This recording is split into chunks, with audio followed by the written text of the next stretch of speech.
அன்பு மாணவ செல்வங்களுக்கு கலாபாரதியின் வாழ்த்துக்கள் கூடி. இப்போ ஒரு இன்ட்ரெஸ்டிங் ப்ராப்ளம் பார்க்க போகிறோம்.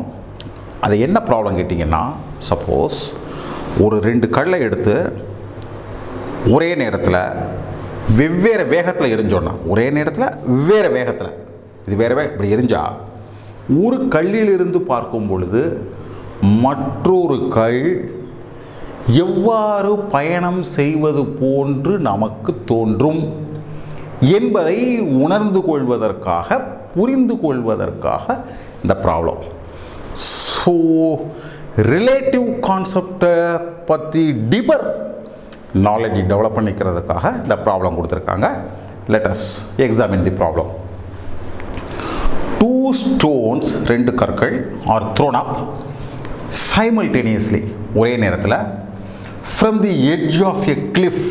cliffனா மலைக்குன்று, பெரிய பாறை குன்று. cliff 200 meter high and உயரம் 200 metre, with the initial speeds of 15 meter per second and 30 meter per second. ஒரு கல்ல 15 meter per second, இன்னொரு கல்ல 30 meter per second. Verify that the graph shown in figure 3.27, this is 3.27, correctly represents the time variation of the relative position of the second stone with respect to the first stone. முதல் ஸ்டோனை பொறுத்த வரைக்கும் இரண்டாவது கல்லினுடைய இடத்தை இந்த வரைபடம் காண்பிக்கின்றதா என்பதை சரிபாருங்கள், check பண்ணுங்க. Neglect air resistance and assume that the stones do not rebound after hitting the ground. Take G is equal to 10 meter per second square. Give the equations for the linear and curved parts of the plot. So முதல் பார்வைக்கு ஏதோ பயங்கரமான கேள்வி கேட்ட மாதிரி இருக்கும், அப்படி இல்லை, சரிங்களா? Now let us examine the situation. Right. So இதுதான் அந்த பாறை, இதனோட உயரம் 200 மீட்டர். அது மேலே ஒருத்தர் நிற்கிறாரு, 2 கல் இருக்கு, ஒரே நேரத்தில் வெவ்வேறு வேகத்தில் போடுறாரு. ஒரு கல் 15 மீட்டர் பெர் செகண்ட், இன்னொரு கல் 30 மீட்டர் பெர் செகண்ட். இவரை பொறுத்த வரைக்கும் இவர் எவ்வாறு தோன்றுவார் அப்படின்னு பார்க்கணுன்னா, இவருக்கான ஈக்குவேஷன் என்ன, இவருக்கான ஈக்குவேஷன் என்ன, இந்த ஈக்குவேஷனோட ஒப்பிடும்போது இவர் யார் அப்படின்னு பார்க்கணும், சரியா? So position is governed by the simple equation ut plus half at square, right? So initial position இருந்துச்சுன்னா the x plus ut plus half at square. So நம்மளை பொறுத்த வரைக்கும் x1 is equal to ut plus half at square. ஆனால் initial position 200 இருக்கிறதுனால 200 plus ut plus half at square. g நெகட்டிவாக இருக்கிறதுனால minus போட்டிருக்கேன், okay? So 200 ப்ளஸ் 15t 15 metre per second minus 1/2 g 9.8 வச்சு ஈக்குவேஷனை சால்வ் பண்ணுறது கஷ்டமாக இருக்கும், எனவே 10 t square. So you get this equation.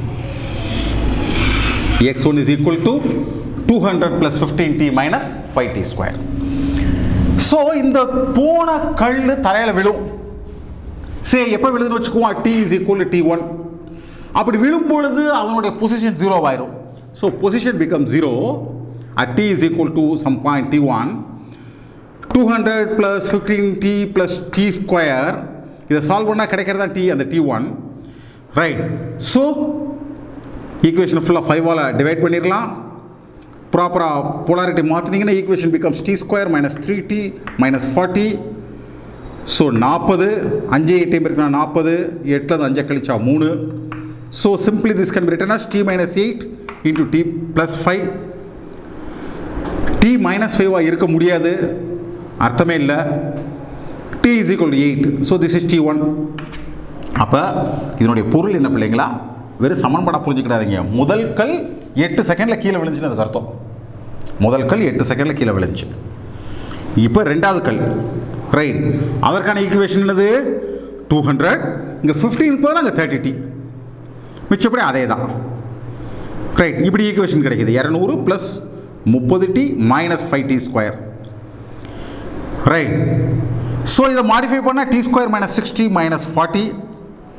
40 எப்போ வரும்? 10 4. So minus 10 plus 4, t minus 10 into t plus 4. So t 10. ரெண்டாவது கால் கீழே விழுறது 10 செகண்டில், முதல் கல் விழுந்தது 8 செகண்டில். முதல் கல்ல இருந்து பார்த்தா ரெண்டாவது கல் எப்படி தெரியும் அப்படிங்கிறது govern by the equation x2 minus x1. இது எப்போ வரைக்கும் உண்மையாக இருக்கும்? ரெண்டுமே ட்ராவலில் இருக்கிற வரைக்கும் உண்மையாக இருக்கும். ரெண்டு எவ்வளோ நேரம் ட்ராவலில் இருக்குது? 8 செகண்ட் வரைக்கும். அப்புறம் முதல் கல் கீழே விழுந்துருச்சு, ரெண்டாவது கல் ட்ராவலில் இருக்குது. ஸோ 8 செகண்ட் வரைக்கும் x2 minus x1 is equal to 200 plus 30t minus 5t square minus 200 ப்ளஸ் 15t minus 5t square. 5t square போயிடும், 200 போயிடும், 300லேருந்து 15 போச்சுன்னா 15t. This is the equation. இது எது வரைக்கும்? 8th செகண்ட் வரைக்கும். இப்போ கேமரா அப்படியே இங்கே வந்துட்டோம் பிள்ளை, இந்த இடத்துக்கு வந்துட்டோம். ரைட், இப்போ பாருங்க இந்த கிராஃப் என்ன காமிக்குது? is equal to 15t. so it's a straight line. It's a straight line. Right. So நீங்கள் பாருங்க எந்த இடத்துல t is equal to நம்மளுக்கு தெரியும் எப்போ 8th second t is equal to 8. அங்கே பாருங்க 15 into 8 120. அதற்கு பிறகு கேமரா பிள்ளை அப்படியே இங்கே வந்துட்டோம். அதற்கு பிறகு x1 0 மாறிடும். x2 minus x1 is equal to x2. x2 is governed by the equation 200 plus 30t minus 5t square. This is the equation of the parabola. இங்கே வந்துட்டு camera equation of the parabola. Right. So இந்த இடத்துக்கு வந்துடுமா? So என்ன நம்மளுக்கு புரியுதுன்னு கேட்டிங்கன்னா, இந்த curve எதை ரெப்ரசன்ட் பண்ணுதுன்னா, எக்ஸாக்டாக ரெண்டு கல்ல ஒரே நேரத்தில் எரியும் பொழுது உன்னை வேகமாகவும் உன்னை அதை விட கம்மியான வேகத்தில் எரிஞ்சா ஒரு கல்லிலிருந்து இன்னொரு கல்லை பார்க்கும் பொழுது எவ்வாறு தோன்றும் என்பதை இந்த வரைபடம் விளக்குகின்றது என்பதை நாம் தற்பொழுது நிரூபித்து விட்டோம். சரிங்களா? பிள்ளைகளுக்கும் புரிஞ்சிருக்கும்னு நினைக்கிறேன். புரியாமல் இருந்தால் தயவு செஞ்சு மறுபடியும் பாருங்கள். மறுபடியும் நான் பேசுனதெல்லாம் நிப்பாட்டி பாஸ் கொடுத்து என்ன செய்யுங்க, பாருங்கள். கண்டிப்பாக உங்களுக்கு என்ன ஆகும், நான் என்ன பேசுகிறேங்கிறது பிள்ளைகளுக்கு புரியும். அதுக்கு மேலே சந்தேகம் இருந்தால் கமெண்ட் பண்ணுங்கள், ஸோ அதை நான் தெரிஞ்சுக்கிடுவேன். சேனலுக்கு சப்ஸ்கிரைப் பண்ணுங்கள். உங்கள் அனைவருக்கும் கலாபாரதியின் அன்பு வாழ்த்துக்கள்.